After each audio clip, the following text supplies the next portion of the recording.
नमस्कार दोस्तों, आज के क्लास में हम कोशिका से संबंधित अति महत्वपूर्ण प्रश्नों पर चर्चा करेंगे जो आपकी आने वाली रेलवे ग्रुप डी के एग्जाम के लिए महत्वपूर्ण प्रश्न साबित होंगे। और दोस्तों इसी तरीके से पूरे साइंस को हम यहाँ पर कवर करने वाले ताकि आपका रेलवे में साइंस से 25 में से 25 नंबर पक्के हो जाए। तो बिना किसी देरी के सबसे पहला क्वेश्चन आपके सामने आता है कि कोशिका को जीवन की मूल इकाई किसके द्वारा कहा गया। तो दोस्तों कोशिका को जीवन की मूल इकाई स्लाइडेन और स्वान ने कहा है कि भाई कोशिका जो है ये जीवन की मूल इकाई है। अब दोस्तों ये जो स्लाइडेन और स्वान है ना, इन दोनों ने एक सिद्धांत दिया जिसको कहा जाता है कोशिका सिद्धांत।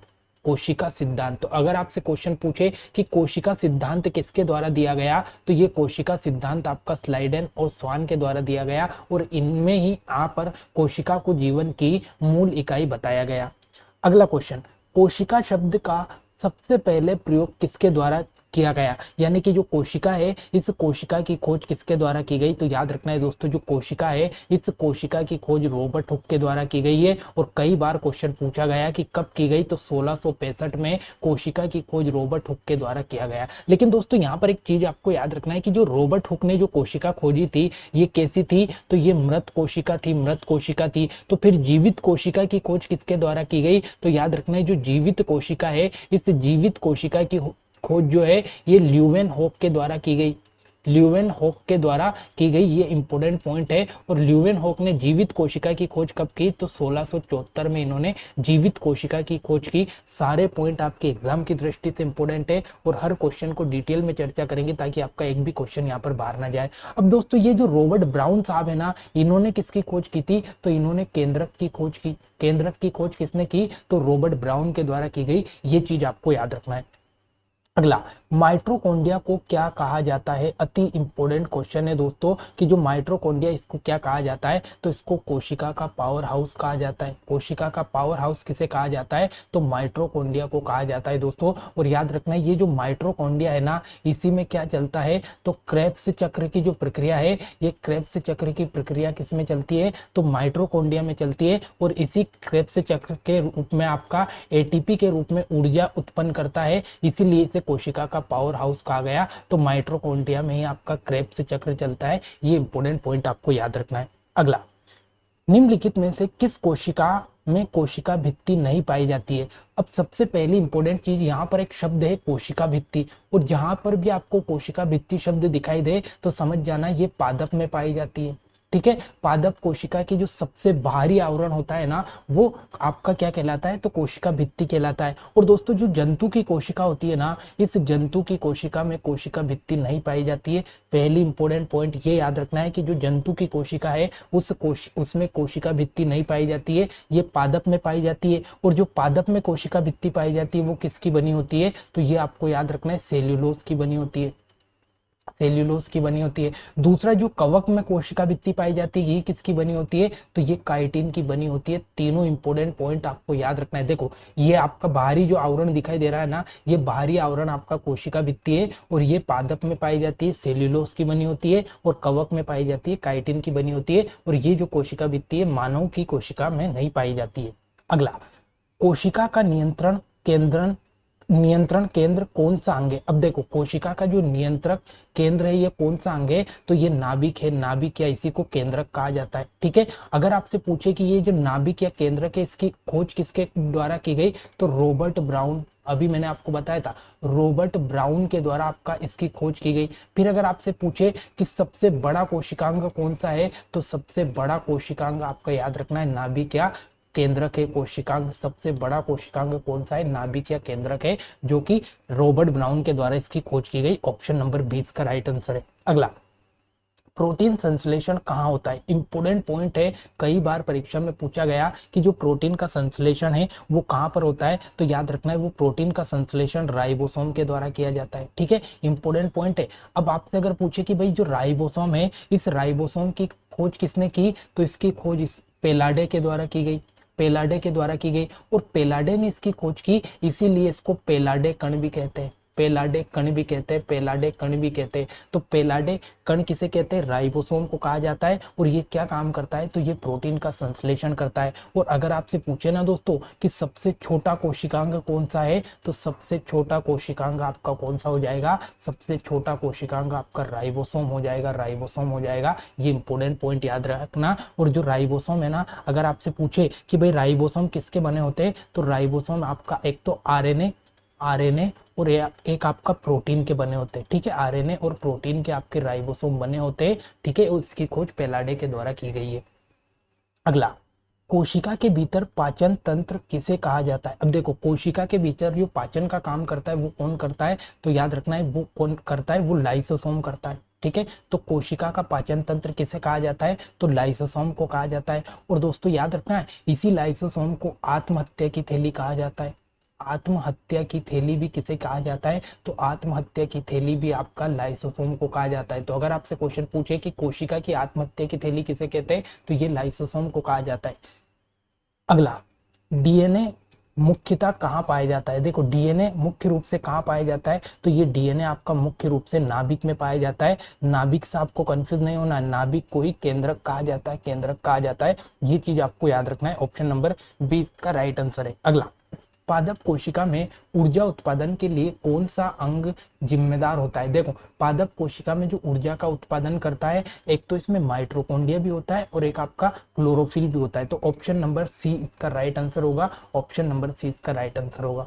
अगला, राइबोसोम को किस नाम से जाना जाता है? देखो, राइबोसोम को किस नाम से जाना जाता है? इंपोर्टेंट है। तो इसको प्रोटीन की फैक्ट्री के नाम से का जाना जाता है। मैंने अभी आपको बताया था कि जो राइबोसोम है ये क्या काम करता है? तो ये प्रोटीन का निर्माण करता है। अब जब प्रोटीन का निर्माण करेगा तो इसको प्रोटीन की फैक्ट्री हम कहेंगे। तो ऑप्शन नंबर ए इसका राइट आंसर है।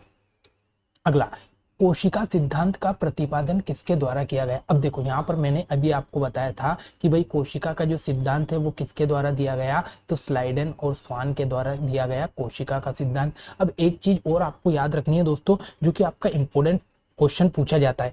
ये जो आपकी कोशिका होती है ना दोस्तों, इस कोशिका में क्या होता है? तो ये आपका बीच में केंद्रक होता है। बीच में क्या होता है? आपका केंद्रक होता है। और ये जो केंद्रक है ना दोस्तों, इसमें क्या भरा होता है? तो इसमें केंद्रक द्रव भरा होता है। भाई, कोशिका के बीच में आपका केंद्रक होता है और इसमें केंद्रक द्रव भरा होता है। और इस केंद्रक द्रव के बाहर में आपका कौन सा द्रव, सॉरी, केंद्रक के बाहर में आपका कोशिका द्रव भरा होता है।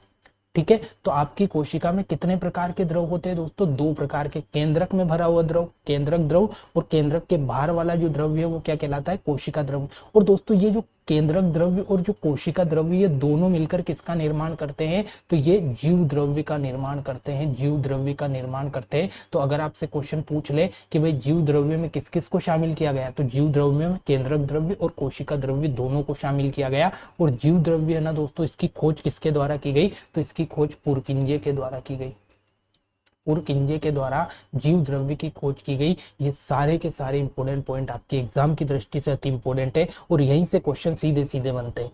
अगला, कोशिका में अनुवांशिक इकाई क्या होती है? अब दोस्तों, कोशिका में जो अनुवांशिक इकाई है ये क्या होती है? तो ये जीन होती है दोस्तों, जीन होती है। अब अगर आपसे पूछे कि जो जीन है ये क्या है, तो दोस्तों आपका जो डीएनए होते हैं ना, डीएनए, इस डीएनए के जो खंड होते हैं, ये भी एग्जाम में क्वेश्चन पूछा गया कि डीएनए के खंड क्या कहलाते हैं? तो डीएनए के खंड जीन कहलाते हैं। ये इंपोर्टेंट पॉइंट आपको याद रखना है।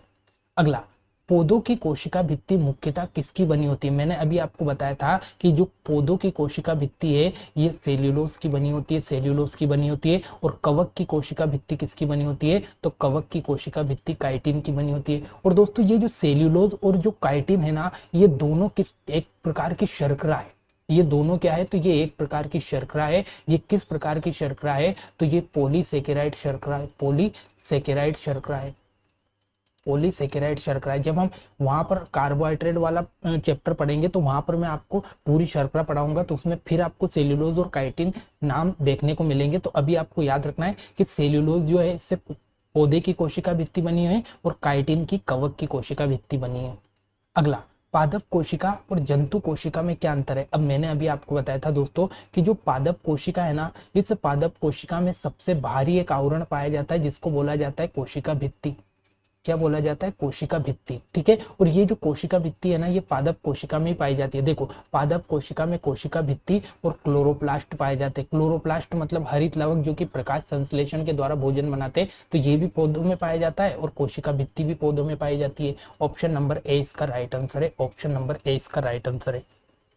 अगला क्वेश्चन, कोशिकांग जो पैकेजिंग हाउस का काम करता है, अति इंपॉर्टेंट पॉइंट है दोस्तों कि जो पैकेजिंग का काम करने वाला कोशिकांग है वो कौन सा है, तो वो गोल्जी इकाई। ये गोल्जी इकाई जो है आपका क्या काम करता है, तो ये पैकेजिंग का काम करता है। और अगर आपसे पूछे कि भाई गोल्जी इकाई की खोज किसके द्वारा की गई, तो कैमिलो गोल्जी के द्वारा, कैमिलो गोल्जी के द्वारा इसकी खोज की गई है। और कैमिलो गोल्जी के द्वारा इसकी खोज की गई है दोस्तों, इसीलिए इसका नाम क्या दिया गया, तो इसको गोल्जी इकाई नाम दिया गया। अगला क्वेश्चन, सबसे बड़ी कोशिका कौन सी होती है। मोस्ट इंपोर्टेंट पॉइंट है दोस्तों कि सबसे बड़ी कोशिका किसकी होती है, तो शुतुरमुर्ग का अंडा जो है दोस्तों, ये सबसे बड़ी कोशिका है। ठीक है, पहला क्वेश्चन, सबसे बड़ी कोशिका कौन सी है, शुतुरमुर्ग का अंडा। सबसे छोटी कोशिका कौन सी है, तो ये है माइकोप्लाज्मा। माइकोप्लाज्मा, ठीक है, माइकोप्लाज्मा ये सबसे छोटी कोशिका है। फिर अगर आपसे पूछे कि भाई जो मानव होता है, इस मानव में सबसे बड़ी कोशिका कौन सी है, तो मानव की सबसे बड़ी कोशिका कौन सी होती है, तो ये होती है आपका अंडाणु। अंडाणु, ठीक है, मानव में सबसे बड़ी कोशिका अंडाणु होती है। और अगर आपसे पूछे कि सबसे लंबी कोशिका कौन सी होती है, तो मानव की जो सबसे लंबी कोशिका है दोस्तों, ये आपको याद रखना है कौन सी हो जाएगी, तो ये तंत्रिका तंत्र की कोशिका। तंत्रिका तंत्र की कोशिका सबसे लंबी कोशिका हो जाती है। सारे के सारे इंपॉर्टेंट पॉइंट आपकी एग्जाम की दृष्टि से, एक भी क्वेश्चन में यहाँ पर आपको नहीं छोड़ रहा हूं। अगला, कोशिका झिल्ली का मूल संरचनात्मक मॉडल किसके नाम से जाना जाता है। अब दोस्तों देखो, जो कोशिका झिल्ली होती है ना, अगर आपसे पूछे कि भाई कोशिका झिल्ली किससे बनी होती है, तो ये वसा और लिपिड से बनी होती है। वसा और लिपिड से आपकी कोशिका झिल्ली बनी होती है। कोशिका झिल्ली वसा और लिपिड से बनी होती है। और इसके लिए एक मॉडल प्रस्तुत किया गया है दोस्तों, जिसको बोला जाता है फ्लूइड मोजेक मॉडल। ठीक है, फ्लूइड मोजेक मॉडल। ये जो फ्लूइड मोजेक मॉडल है ना दोस्तों, ये बताता है कि जो कोशिका झिल्ली है, इसमें वसा और लिपिड जो है ये किस प्रकार से जमे होते हैं, ये आपका फ्लूइड मोजेक मॉडल में बताया जाता है। और इसका संबंध कोशिका झिल्ली से है, जो कि वसा और लिपिड की बनी होती है। अगला, कोशिका का अर्ध स्वायत्त अंग कौन सा है। देखो, कोशिका का अर्ध स्वायत्त अंग किसे कहा गया, तो माइटोकॉन्ड्रिया को कहा गया। अब माइटोकॉन्ड्रिया के बारे में 2-3 चीजें आपको इंपोर्टेंट याद रखनी है, क्योंकि माइटोकॉन्ड्रिया से अधिकतर एग्जाम में क्वेश्चन बनते हैं। इसको अर्ध स्वायत्त अंग क्यों कहा गया है दोस्तों, कि एक तो ये जो माइटोकॉन्ड्रिया है ना, इसके पास खुद का डीएनए है। ठीक है, इसके पास क्या है, खुद का डीएनए, इसके पास में खुद के राइबोसोम इसमें उपस्थित होते हैं। ठीक है, दूसरी इंपॉर्टेंट चीज ये याद रखना है दोस्तों कि ये जो डीएनए है ना, इसके अंदर कुछ एक प्रकार का यहाँ पर लिक्विड द्रव भरा हुआ है। इस लिक्विड द्रव को क्या कहा जाता है, तो मैट्रिक्स कहा जाता है। मैट्रिक्स इस द्रव को कहा जाता है, ये को याद रखना है। और ये जो आपको यहाँ पर ये इस प्रकार से उबार वाली संरचना पीले कलर में दिखाई दे रही है ना, इसको यहाँ पर क्रिस्टी कहा जाता है। क्रिस्टी कहा जाता है। सारे इंपोर्टेंट पॉइंट है जो एग्जाम में बने हुए हैं। तो इसमें मैट्रिक्स से द्रव भरा होता है, इसको क्रिस्टी, और इसके जो उभार है इसको क्रिस्टी कहा जाता है। फिर अगर आपसे पूछे कि भाई माइटोकॉन्ड्रिया जो नाम है ये किसके द्वारा दिया गया, तो ये सी बेंडा के द्वारा दिया गया। सी बेंडा नामक वैज्ञानिक जो है, इन्होंने इसको माइटोकॉन्ड्रिया नाम दिया। ये चीज आपको याद रखना है। और इसको कोशिका का पावर हाउस कहा जाता है। कोशिका का पावर हाउस किसे कहा जाता है, तो ये माइटोकॉन्ड्रिया को कहा जाता है। ये इतने इंपॉर्टेंट पॉइंट आपको यहाँ पर माइटोकॉन्ड्रिया से याद रखना है। अगला, न्यूक्लियोलस का मुख्य कार्य क्या है। अब जो न्यूक्लियोलस है दोस्तों, इसका मुख्य कार्य क्या है, तो ये आरएनए संश्लेषण का काम करता है। इंपॉर्टेंट पॉइंट है। ऑप्शन नंबर 20 का राइट आंसर है, ऑप्शन नंबर बी। अगला, प्रोटीन संश्लेषण में ट्रांसलेशन किसके द्वारा होता है। अब जो प्रोटीन संश्लेषण है दोस्तों, इसमें ट्रांसलेशन किसके द्वारा होता है, तो ये टीआरएनए के द्वारा होता है। टीआरएनए क्या करता है, तो ट्रांसलेशन का काम करता है। लेकिन अगर आपसे पूछे कि एमआरएनए क्या करता है, तो M for messenger, M for क्या, मैसेंजर, तो मैसेंजर का काम कौन करता है, तो एमआरएनए, और ट्रांसलेशन या ट्रांसलेशन का काम टीआरएनए करता है। अगला, किस कोशिकाओं को सुसाइड बैग कहा जाता है। मैंने अभी आपको बताया था सुसाइड बैग या आत्महत्या की थैली किसे कहा जाता है, तो ये लाइसोसोम को कहा जाता है। लाइसोसोम जो है ये क्या करता है, जब कोशिका का जीवन काल समाप्त हो जाता है तो वो कोशिका की आत्महत्या या कोशिका की हत्या कर देता है, जिससे कोशिका फट जाती है। तो इसीलिए लाइसोसोम को क्या कहा गया, सुसाइड बैग या कोशिका की आत्महत्या की थैली कहा गया। और एक और इम्पोर्टेंट चीज अगर आपसे पूछे कि भाई लाइसोसोम की खोज किसके द्वारा की गई, तो क्रिश्चियन डी डूबे के द्वारा इसकी खोज की गई। क्रिश्चियन डी डूबे के द्वारा लाइसोसोम की खोज की गई है और इसी को कोशिका की आत्महत्या की थैली कहा जाता है। अगला, पादप कोशिका में टर्गर दाब किसके कारण उत्पन्न होता है। इंपोर्टेंट क्वेश्चन है। पादप कोशिका में जो टर्गर दाब है ये वैक्यूल के कारण उत्पन्न होता है, वैक्यूल के कारण उत्पन्न होता है। ठीक है। और दोस्तों ये जो क्लोरोप्लास्ट है इसी को हरित लवक कहा जाता है, हरित लवक कहा जाता है। और हरित लवक जो है ये क्या काम करता है, तो प्रकाश संश्लेषण का काम करता है। प्रकाश संश्लेषण का काम कौन करता है, तो प्रकाश संश्लेषण का काम आपका हरित लवक करता है, हरित लवक करता है। ठीक है, ये चीज आपको याद रखना है। अगला, सेंट्रोसोम किस प्रकार की कोशिका में अनुपस्थित होते हैं। तो जो सेंट्रोसोम होते हैं ना दोस्तों, ये किसमें, तो ये पादप कोशिका में अनुपस्थित होते हैं। पादप कोशिका जो है ये पादप कोशिका में अनुपस्थित होते हैं सेंट्रोसोम। अगला, किसने सबसे पहले जीवित कोशिका देखी। तो मैंने अभी आपको बताया था कि जो ल्यूवेनहॉक है, ये ल्यूवेनहॉक साहब ने सबसे पहले जीवित कोशिका की खोज की। ऑप्शन नंबर 6 इसका राइट आंसर है। डीएनए का डबल हेलिक्स मॉडल किसके द्वारा प्रस्तुत किया गया है। इंपोर्टेंट क्वेश्चन लगा के लिखना कि डीएनए का जो डबल हेलिक्स मॉडल है ये वॉटसन और क्रिक के द्वारा तैयार किया गया। वॉटसन और क्रिक ने डीएनए का डबल हेलिक्स मॉडल दिया। इस डीएनए के बारे में एक चीज और आपको याद रखना है दोस्तों कि ये जो डीएनए है ना, इसमें 5 कार्बन युक्त शर्करा पाई जाती है। 5 कार्बन युक्त शर्करा जो है ये डीएनए में पाई जाती है, डीएनए में पाई जाती है। अगला, कोशिका में रफ एंडोप्लाज्मिक रेटिकुलम में क्या उपस्थित होता है। अब दोस्तों जो जो आपका एंडोप्लाज्मिक रेटिकुलम है ना, ये एंडोप्लाज्मिक रेटिकुलम 2 प्रकार की होती है, 2 प्रकार की होती है। एक तो खुरदुरी खुरदुरी खुरदुरी और एक आपका चिकनी चिकनी। और दोस्तों ये जो खुरदुरी होती है इसी को रफ एंडोप्लाज्मिक रेटिकुलम कहा जाता है। और ये जो खुरदुरी होती है ना, तो ये खुरदुरी क्यों होती है, क्योंकि इसमें राइबोसोम के कण चिपके होते हैं, राइबोसोम के कण चिपके होते हैं। और याद रखना है इसको रफ एंडोप्लाज्मिक रेटिकुलम कहा जाता है। तो रफ एंडोप्लाज्मिक रेटिकुलम में क्या होता है, राइबोसोम के कण चिपके होते हैं। और चिकनी में क्या होता है दोस्तों, तो चिकनी वसा से बनी होती है इसलिए चिकनी होती है। और खुरदुरी में राइबोसोम के कण चिपके होते हैं। अगला, माइटोकॉन्ड्रिया में ऊर्जा निर्माण की प्रक्रिया को क्या कहते हैं। तो मैंने आपको बताया था, याद रखना है जो श्वसन श्रृंखला है ना, ये श्वसन के द्वारा माइटोकॉन्ड्रिया में ऊर्जा उत्पादन होता है, ये चीज आपको याद रखना है।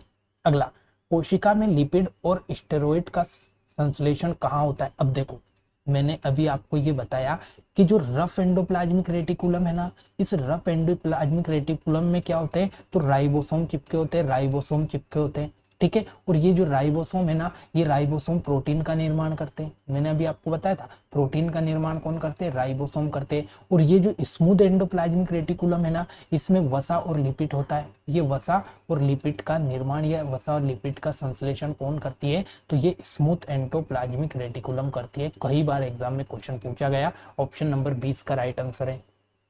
अगला, सबसे छोटा कोशिकांग मैंने अभी आपको बताया था, राइबोसोम जो है सबसे छोटा कोशिकांग है, ये आपको याद रखना है। और सबसे बड़ा कौन सा है, तो सबसे बड़ा नाभिक या केंद्रक है।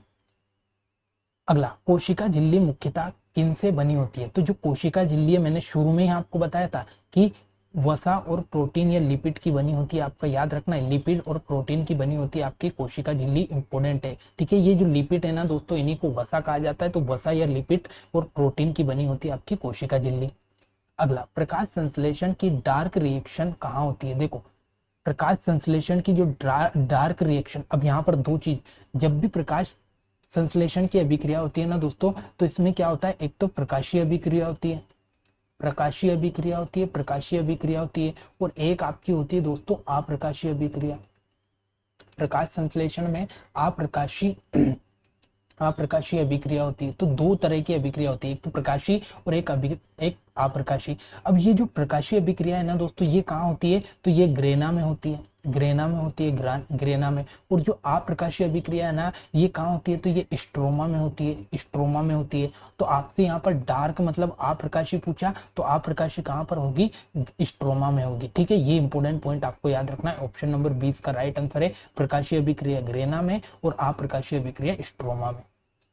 अगला, कोशिका में एटीपी का निर्माण किस प्रक्रिया से होता है। अब देखो मैंने क्या बोला था, एटीपी का निर्माण सबसे पहले मैंने ये बोला था कि जो माइटोकॉन्ड्रिया है, इस माइटोकॉन्ड्रिया में क्या होता है, तो माइटोकॉन्ड्रिया में एटीपी का निर्माण होता है। फिर मैंने आपको ये भी बताया था कि माइटोकॉन्ड्रिया में ही क्रेब्स चक्र चलता है, तो जो क्रेब्स चक्र है ये एटीपी का निर्माण करता है। ये चीज आपको याद रखना है। ऑप्शन नंबर 20 का राइट आंसर है।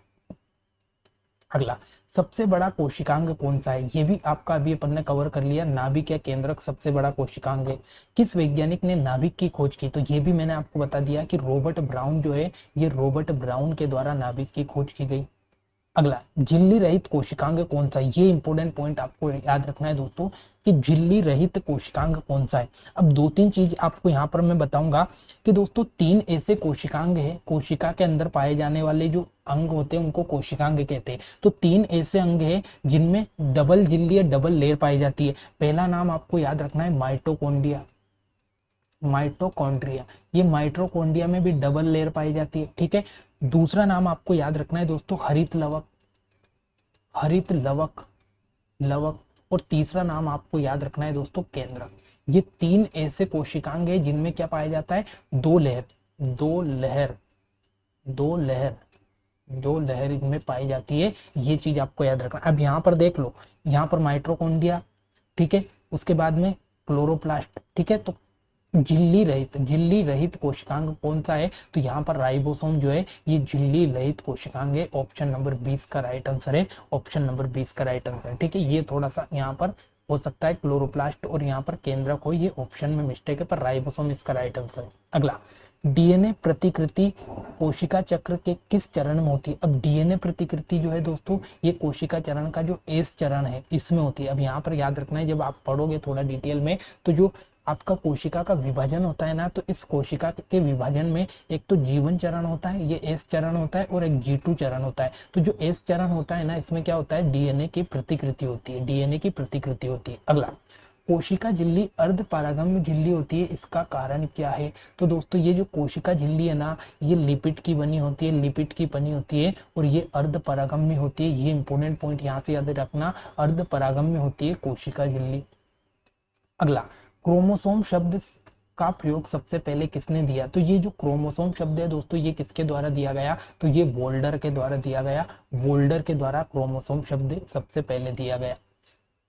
अगला, लाइसोसोम में कौन सा एंजाइम पाया जाता है, तो जो लाइसोसोम है ना दोस्तों, इसमें हाइड्रोलिटिक एंजाइम पाया जाता है, हाइड्रोलिटिक एंजाइम लाइसोसोम में पाया जाता है। ऑप्शन नंबर 20 का राइट आंसर है। अगला, कोशिका विभाजन में मेटाफेज में क्रोमोसोम में क्या होता है, तो याद रखना है ये मध्य रेखा में होते हैं। जब कोशिका विभाजन में जो मेटाफेज की प्रक्रिया होती है या मेटाफेज अवस्था होती है, इसमें जो क्रोमोसोम होते हैं ना, ये मध्य रेखा में होते हैं। ये इंपोर्टेंट पॉइंट है, ऑप्शन नंबर 20 का राइट आंसर है। कोशिका में डीएनए और प्रोटीन मिलकर क्या बनाते हैं, देखो कोशिका में जो डीएनए और प्रोटीन मिलकर होते हैं, ये क्रोमेटिन बनाते हैं, क्रोमेटिन धागे का निर्माण। ये इंपोर्टेंट पॉइंट आपको याद रखना है, क्रोमेटिन धागे और डीएनए और प्रोटीन मिलकर करते हैं। अगला, कोशिका के किस चरण में न्यूक्लियोलस लुप्त हो जाते हैं, तो कोशिका का वो कौन सा, जब कोशिका विभाजन होती है तो वो कौन सा चरण होता है जिसमें न्यूक्लियोलस लुप्त हो जाते हैं, तो ये प्रोफेज जो अवस्था होती है, इस प्रोफेज अवस्था में जो न्यूक्लियोलस है ये पूर्णतः लुप्त हो जाते हैं। कोशिकाओं का प्रकाश संश्लेषण और एटीपी निर्माण दोनों करता है, तो ये अपन ने देख ही लिया है। जो क्लोरोप्लास्ट है दोस्तों, ये क्लोरोप्लास्ट क्या करता है, तो जो आपका प्रकाश संश्लेषण और एटीपी का निर्माण करता है किसमें, तो पौधों में, किसमें, पादप में ये काम करता है। अगला, प्रोकैरियोटिक कोशिका में कौन सा कोशिकांग नहीं होता है, अति इंपोर्टेंट। अब देखो ये जो प्रोकैरियोटिक कोशिका होती है ना दोस्तों, ये प्रोकैरियोटिक कोशिका क्या होती है, तो जो पुरानी या आदिम कोशिका होती है, पुरानी या आदिम जो कोशिका होती है, इसको कहा जाता है प्रोकैरियोटिक कोशिका। फिर अगर आपसे पूछे कि भाई प्रोकैरियोटिक जो कोशिका है ये किसमें पाई जाती है, तो ये बैक्टीरिया में पाई जाती है। बैक्टीरिया हो गया आपका, बैक्टीरिया हो गया, उसके बाद में जो आपके जीवाणु हो गए, जीवाणु में पाई जाती है प्रोकैरियोटिक जो आदिम और पुरानी होती है, ये चीज आपको याद रखना है। और इसमें माइटोकॉन्ड्रिया नहीं पाया जाता तो दोस्तों, इसमें बहुत सारे जो कोशिकांग है वो नहीं पाए जाते, ये चीज आपको याद रखना है क्योंकि ये पुरानी होती है। कोशिका में ग्लाइकोलाइसिस कहाँ पर होती है, मोस्ट इंपोर्टेंट पॉइंट आपको याद रखना है दोस्तों कि जो ग्लाइकोलाइसिस की प्रक्रिया है ये कहाँ होती है, तो ये कोशिका द्रव्य में होती है, साइटोप्लाज्म में होती है। इंपोर्टेंट पॉइंट आपको याद रखना है, कोशिका द्रव्य में आपका यह साइटोप्लाज्म में ग्लाइकोलाइसिस की प्रक्रिया होती है। दो प्रक्रिया, एक तो क्रेब्स चक्र माइटोकॉन्ड्रिया में और ग्लाइकोलाइसिस आपका कोशिका द्रव्य में होता है।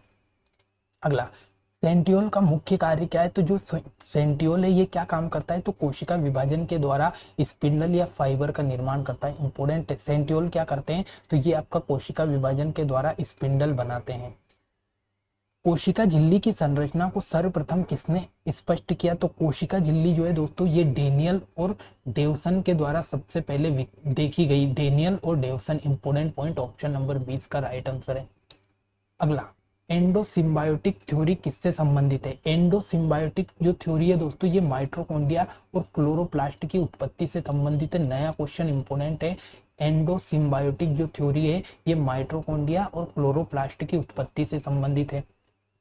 अगला, प्रोकैरियोटिक कोशिका में किस प्रकार का राइबोसोम पाया जाता है, इंपोर्टेंट पॉइंट लगा के लिखना। मैंने अभी आपको बताया था कि प्रोकैरियोटिक कोशिका जो होती है ये पुरानी होती है, पुरानी होती है, पुरानी होती है और पुरानी होती है, तो इसमें कितने राइबोसोम कितने पाए जाएंगे, 70S राइबोसोम पाए जाएंगे। लेकिन यहाँ पर एक इंपोर्टेंट पॉइंट आपको ये याद रखना है दोस्तों कि ये जो 70S राइबोसोम है ये किस किस से मिलकर बनते हैं, 50S और आपका 30S, 50S और 30S से मिलकर आपके ये राइबोसोम बनते हैं। अब यहाँ पर आप बोलोगे कि सर ये तो 80 हो रहा है, लेकिन याद रखना है ये 50S और 30S से मिलकर बनते हैं 70S राइबोसोम और प्रोकैरियोटिक कोशिका में पाए जाते हैं। अगला, यूकैरियोटिक कोशिका में कौन से राइबोसोम पाए जाते हैं, तो जो यूकैरियोटिक कोशिका है ना दोस्तों ये नई कोशिका है, नवीनतम कोशिका होती है और इसमें 80S राइबोसोम पाए जाते हैं। अब कहोगे सर 80S राइबोसोम किस किस से मिलकर बनते हैं, तो 80S राइबोसोम 60S प्लस आपका 40S से मिलकर बनते, 60S और आपका 40S से मिलकर बनते, ये चीज आपको याद रखना है, ठीक है। अगला, माइटोकॉन्ड्रिया का आंतरिक भाग किससे भरा होता है, तो माइटोकॉन्ड्रिया में मैंने बताया था आपको मैट्रिक्स नामक द्रव भरा होता है, मैट्रिक्स नामक द्रव भरा होता है। अगला, निम्नलिखित में से कौन सा कोशिकांग प्रोटीन और लिपिड के परिवहन, संशोधन और पैकेजिंग में जिम्मेदार है, मोस्ट इंपोर्टेंट याद रखना है दोस्तों, प्रोटीन का परिवहन और संशोधन और पैकेजिंग का काम मैंने आपको बताया था गोल्जी का ही। जहां भी आपको पैकेजिंग और परिवहन का काम आ जाए वो गोल्जी का ही करता है दोस्तों, ऑप्शन नंबर 6 का राइट आंसर है। तो दोस्तों ये आज के कोशिका के अति इंपोर्टेंट क्वेश्चन थे। आशा करता हूँ सारे क्वेश्चन आपको अच्छे लगे होंगे। इसी प्रकार से पूरे साइंस को बिल्कुल अच्छे से क्वेश्चन के हिसाब से पढ़ते चलेंगे, एक भी क्वेश्चन आपका साइंस से नहीं छूटेगा। तो क्लास अच्छी लगे तो लाइक कमेंट शेयर करना ना भूले। मिलते हैं अगली क्लास में, तब तक के लिए जय हिंद जय भारत।